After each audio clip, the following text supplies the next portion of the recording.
நம்ம ஆட்சிக்கு வந்த அடுத்த நிமிஷம் என்ன செய்ய போறேன்னு சொல்றேன்.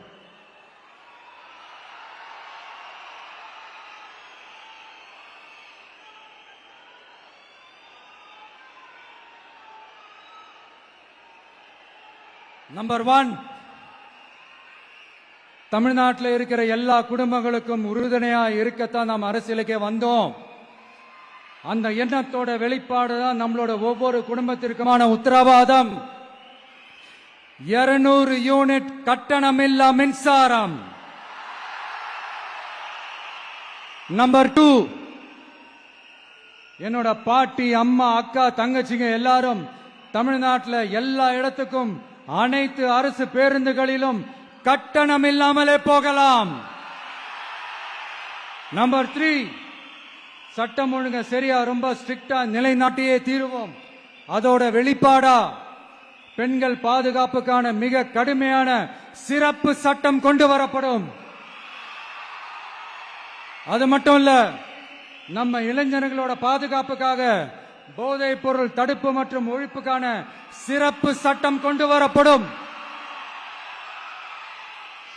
And I will visit one district headquarters, that is the collector's office of Tamil Nadu, to meet the public of that particular district and receive their petitions. இதை நான் ரெகுலரா பண்ணுவேன். இதெல்லாம் செய்வோம். இதோட நாம சொன்னதெல்லாம் கொஞ்சம் கொஞ்சமா நம்ம ஆட்சிக்கு வந்ததுக்கு அப்புறம் செஞ்சு காட்டுவோம். சொல்லாததையும் செய்வோம், அது வேற விஷயம். ஆனா இப்போ நம்மளால செய்ய முடிஞ்சதை மட்டும் இப்போதைக்கு நான் சொல்லியிருக்கிறேன். நீங்கள் எதிர்பார்த்து கொண்டிருந்த அந்த தருணம், மாண்புமிகு தமிழ்நாடு முதலமைச்சர் அவர்கள் உங்கள் முன்னால் முக்கிய கோப்புகளில் கையெழுத்திடுகிறார்.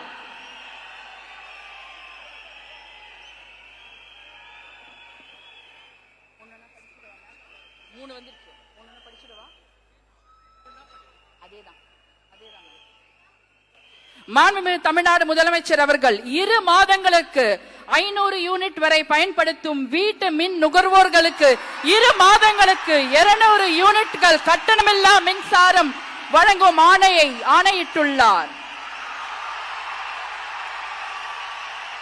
மாண்புமிகு தமிழ்நாடு முதலமைச்சர் அவர்கள் பெண்களின் பாதுகாப்பினை மேம்படுத்தும் பொருட்டு தடுப்பு மற்றும் பாதுகாப்பு யுத்திகளை முதன்மை மற்றும் ஒற்றை இலக்கை கொண்டு செயல்பட சிங்கப்பெண் சிறப்பு அதிரடி படையை உருவாக்குவதற்கு ஆணையிட்டுள்ளார். தமிழ்நாட்டில் போதைப் பொருட்கள் தொடர்பான குற்றங்களை கண்டுபிடித்து கடுமையான நடவடிக்கைகளை எடுக்கும் பொருட்டு அனைத்து மாநகரம் மற்றும் மாவட்டங்களில் போதைப் பொருட்கள் தடுப்பு படை அலகுகளை உருவாக்குவதை குறித்து ஆணையிட்டுள்ளார் மாண்புமிகு தமிழ்நாடு முதலமைச்சர் அவர்கள்.